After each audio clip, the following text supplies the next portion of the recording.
오늘은 지팡이가 뱀으로, 뱀이 다시 지팡이로 라는 제목을 가지고 하나님 말씀 같이 생각해 보도록 하겠습니다.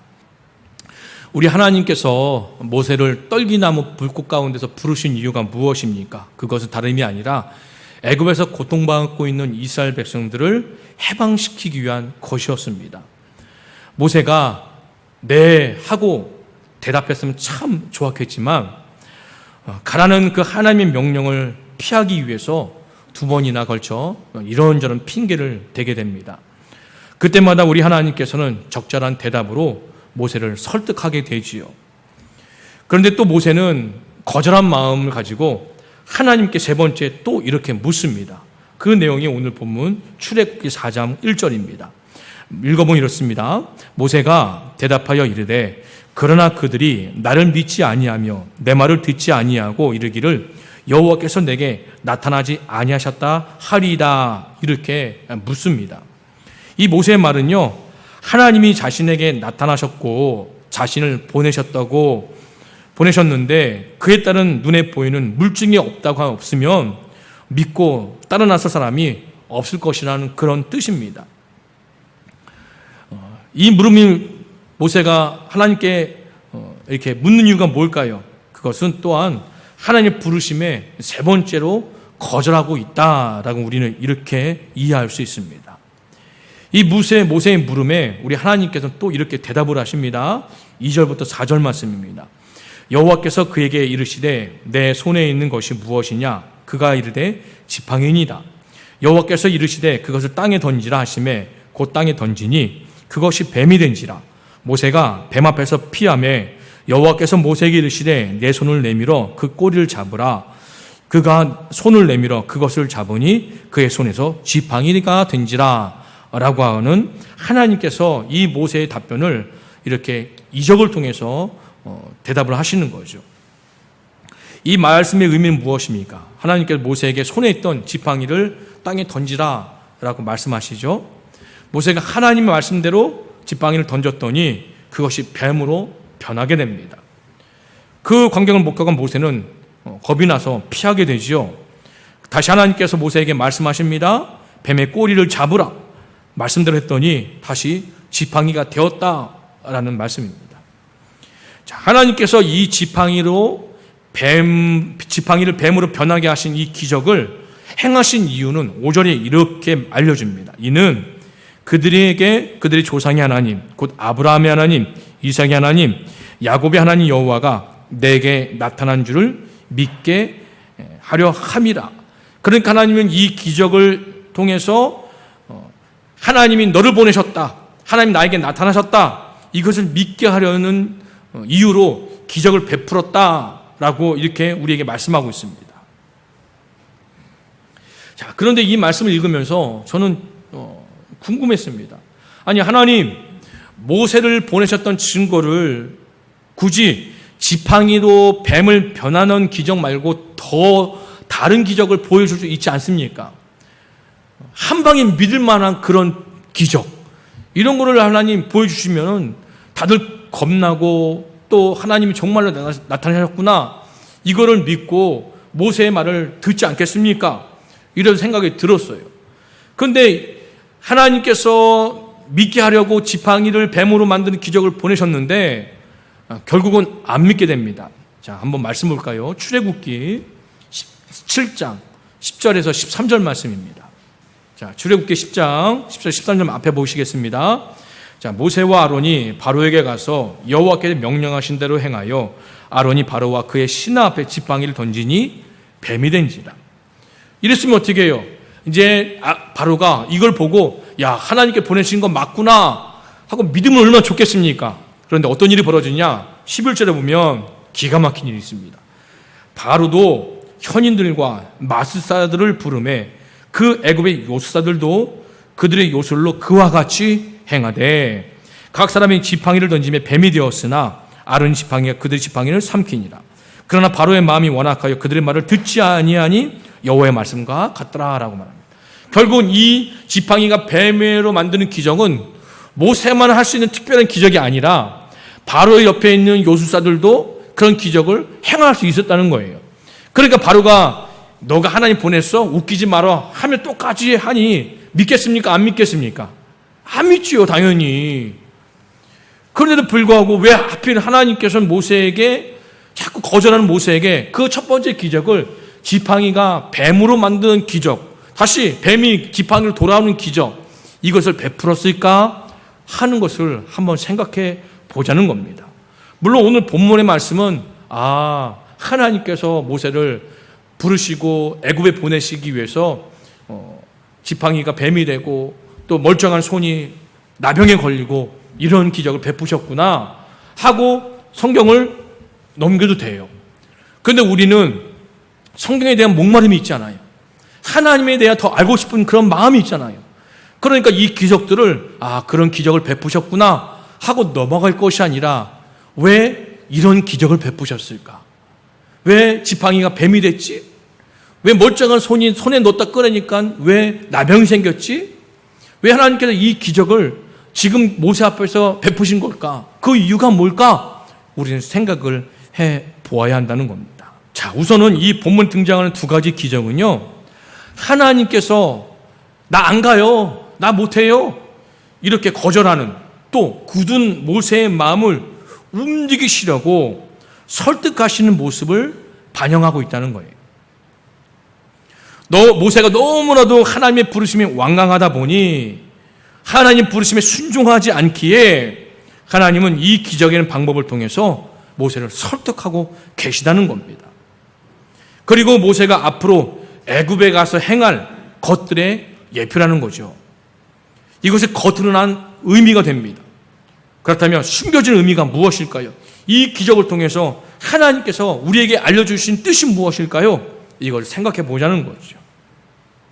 자, 먼저 이 기적을 이해하기 위해서는요, 목자의 손에 들린 이 지팡이가 뭔 의미가 있는지를 생각해 봐야 한다는 겁니다. 자, 모세의 손에 지팡이가 하나 있죠. 이 지팡이는 할아버지이기 때문에 이렇게 짚고 다니는 지팡이가 아니고 목자의 지팡이, 곧 양떼를 돌보는 데 사용되는 필수적인 도구라는 겁니다. 목자이 가지고 있는 이 지팡이는 크게 두 가지 용도로 사용됩니다. 첫 번째 용도는 뭘까요? 양떼를 인도하는 데 사용합니다.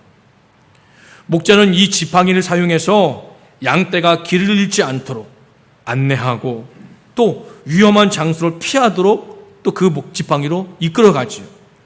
또한 지팡이를 사용해서 양떼를 모으거나 또 흩어지게 하는데 사용한다는 겁니다. 그래서 이 지팡이는요, 양떼를 인도하는데 첫 번째 목적이 있습니다. 자, 두 번째 용도는 양떼를 보호하는 데 사용하는 거죠. 이 목자가 이 지팡이를 사용해서 양떼가 길을 잃지 않도록 이렇게 안내하는 것뿐만 아니라 맹수, 도둑, 이 양떼를 잡아가려고 하겠죠. 그때 양을 보호하기 위해서 지팡이를 사용한다는 겁니다. 맹수로부터 양떼를 보호하기 위해 지팡이를 사용해서 맹수를 쫓아내고 또 공격을 방어하거나 도둑이 양떼를 훔쳐갈 때에 지팡이를 사용해서 이 도둑으로부터 양떼를 지키거나 이런 용도로 지팡이를 사용한다는 겁니다. 자, 이거 기억하세요. 지팡이는 뭐다? 양떼를 인도하는 데 사용한다. 양떼를 보호하는 데 사용한다는 거예요. 자, 그렇다면 지팡이가 뱀이 됐죠. 성경에서 그럼 뱀을 무엇으로 설명하고 있을까요? 성경에서 이 뱀은요, 나쁜 이미지가 강합니다. 뱀은 에덴 동산에서 하와를 유혹할 때 처음 등장하죠. 여기서 뱀은 사탄이자 하나님 만드신 가장 강경 동물로 등장합니다. 요한계시록 20장 2절 말씀입니다. 자, 보면 용을 잡으니 곧 옛뱀이요 마귀요 사탄이라 하면서 이 뱀이 곧 뭐라고요? 마귀 사탄이로 이렇게 드러나고 있다는 겁니다. 자, 그렇다고 해서 이 성경에 뱀을 무조건 나쁜 이미지로만 사용하느냐? 또 그렇지 않다는 거예요. 우리가 앞으로 이제 출애굽기 말씀을 보겠지만 이 불뱀이 이제 우상을 섬기는 이스라엘 백성들을 물게 만들고 또 놋뱀을 만들어서 이 놋뱀으로 이스라엘 백성을 치유하기도 합니다. 또 예수님께서는 제자들에게 비둘기같이 순결하고 뱀처럼 지혜롭게 하라 말씀하면서 뱀을 무조건 나쁜 이미지로만 사용하지 않고 있다는 겁니다.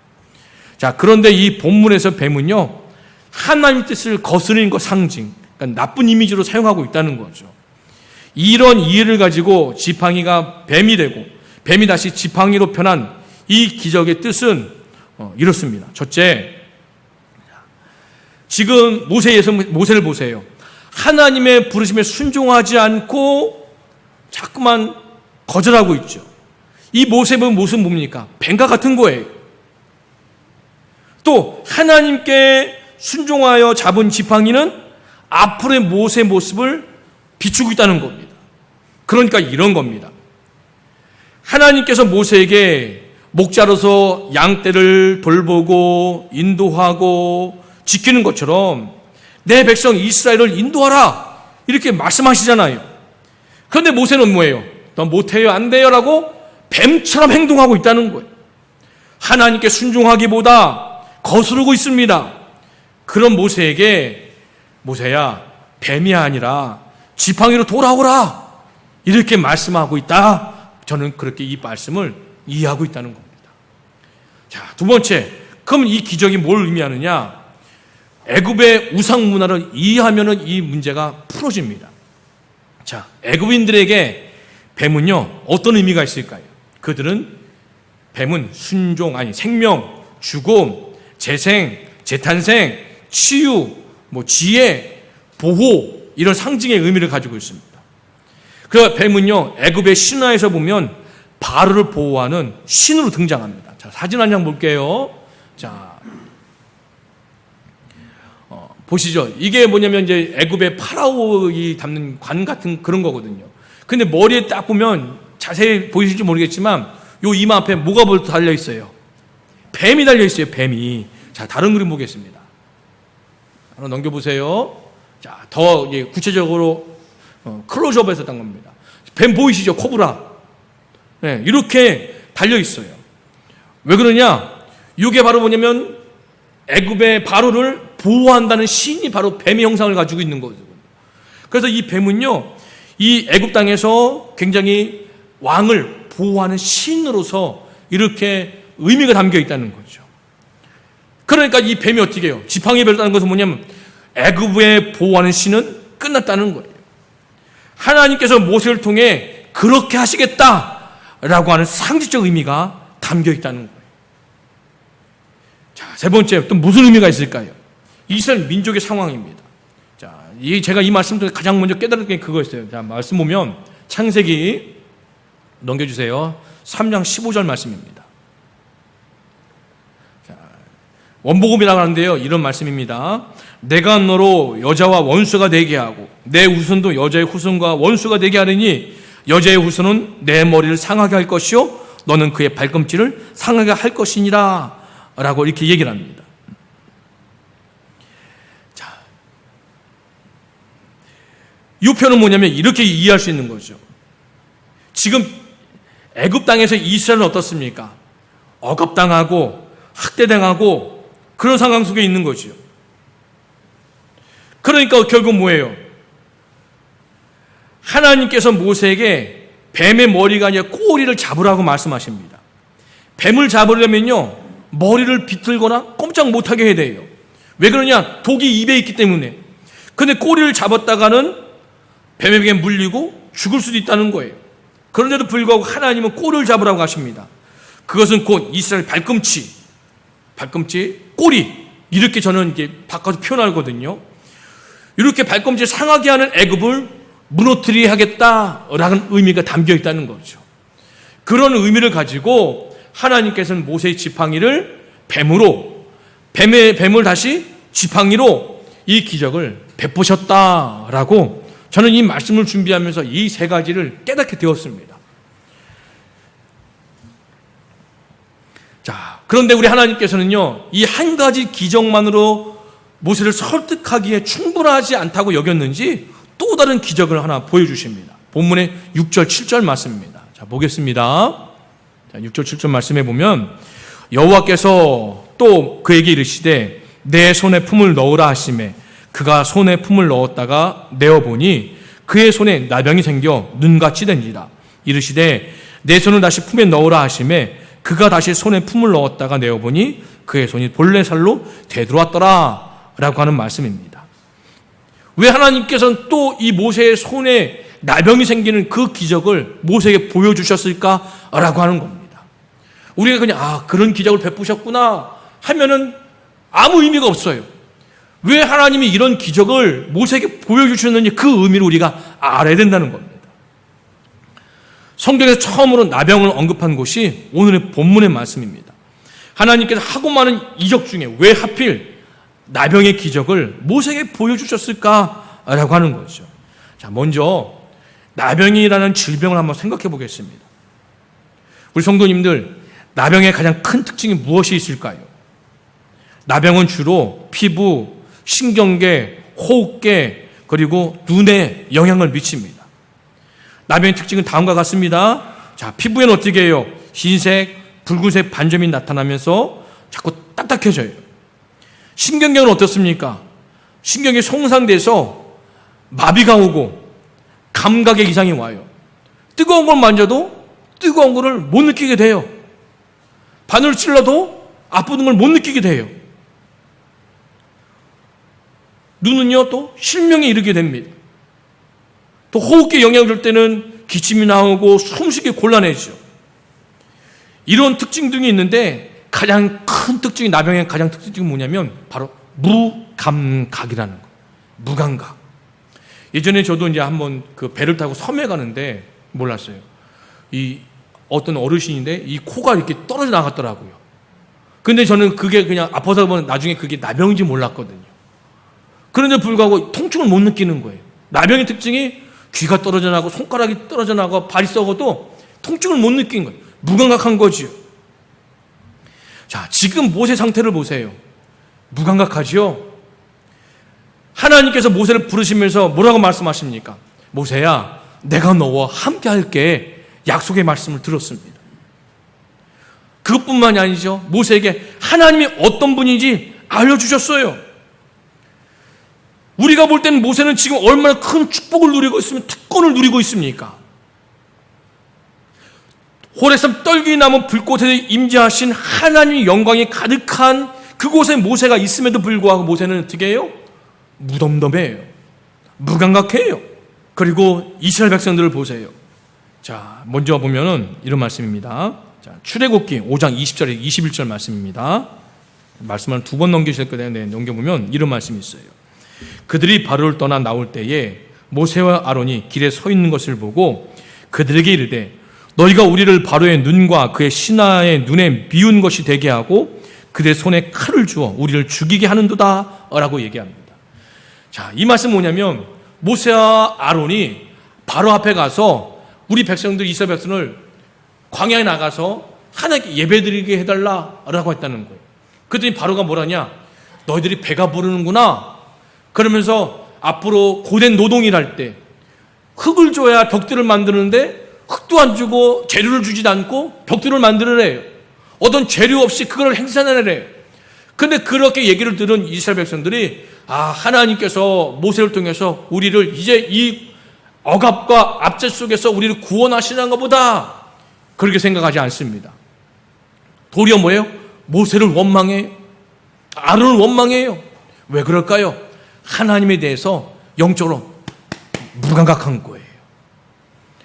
또 한 가지 말씀 볼까요? 민수기 12장 1절 말씀입니다. 자, 앞으로 넘겨보면 이런 말씀이 있습니다.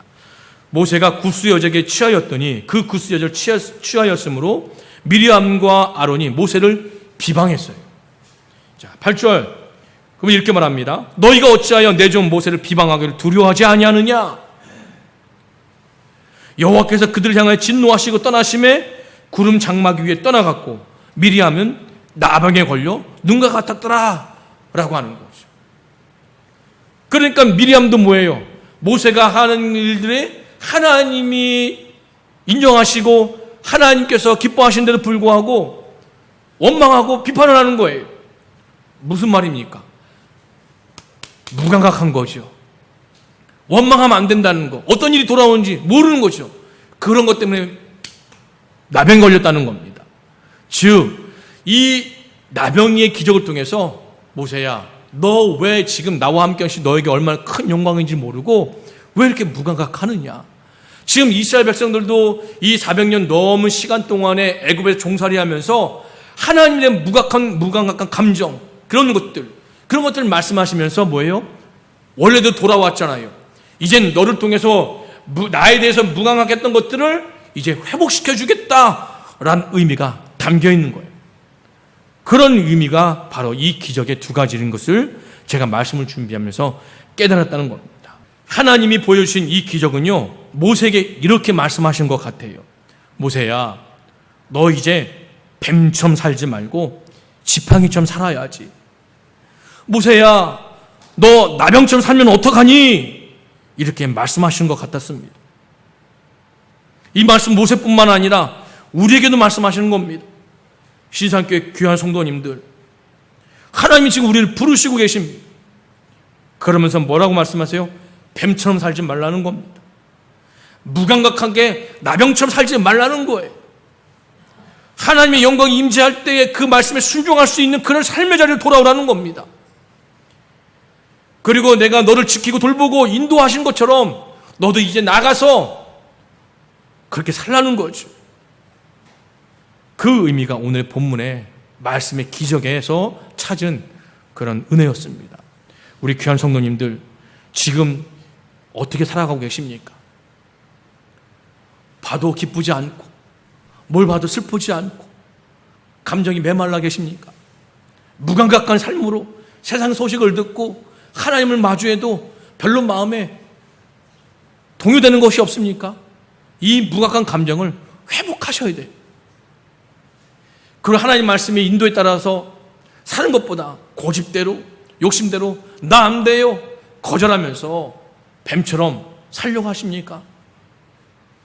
우리는 그렇게 살면 안 되죠. 항상 하나님의 은혜 가운데에 말씀에 순종하며 말씀 따라 살아가는, 지팡이처럼 살아가는 그런 은혜가 우리 삶 가운데 있어야 된다라고 본문은 우리에게 이야기하고 있습니다. 우리 귀한 성도님들, 하나님의 영광 아래 멋지게 감각을 회복하시고 지팡이처럼 이렇게 하나님께 영광 돌리는 우리 귀한 성도님 되기를 간절히 바랍니다.